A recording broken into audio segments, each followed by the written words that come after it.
O, grabe na po talaga ito. Wala na po talagang makakapigil pa sa dalawang ito. Ika nga po ni Starrocks, panoorin po ninyo yung upload ni Sir Starrocks, nasa 19 hours ago. Kung ano nga ba yung dahilan kung bakit hindi nakasama ang EDSI, sa Thailand.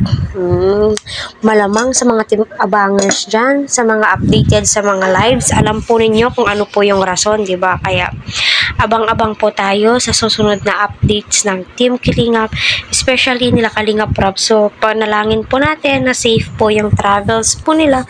At abangan po natin yung update sa pagpasyal nila sa Thailand. So, ano nga ba yung mga rasons kung bakit hindi po nakasama ang EDSI sa Thailand. Pero, makakasama po sila ulit kapag magtutour sila Kalingap Rob sa isang napakaganda at pinapangarap ng iilan.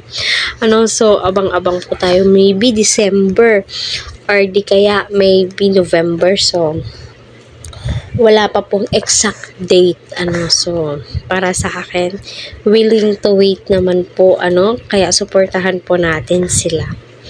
So, yun na nga po, nakita naman po natin lahat na nag-e-enjoy ang Team EDSI sa paper dance. Ay, nako. Kanga ni Eds.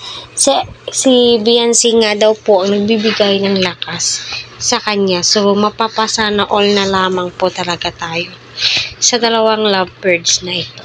So, i-comment nyo po dyan sa mga updated sa live kung ano nga ba yung rason kung bakit hindi nakasama ang EDSI. Totoo nga bang as of now, under process pa po yung passport ni Beyonce dahil nga daw may mga mali sa births ng kanyang magulang, marriage contract, etc. Kung sa Maynila po yan kukuhanin, one-day process lamang po yan. Kung hindi po nila kayang pumunta sa Maynila, pwede naman po silang gumawa ng authorization letter para si Dr. Love.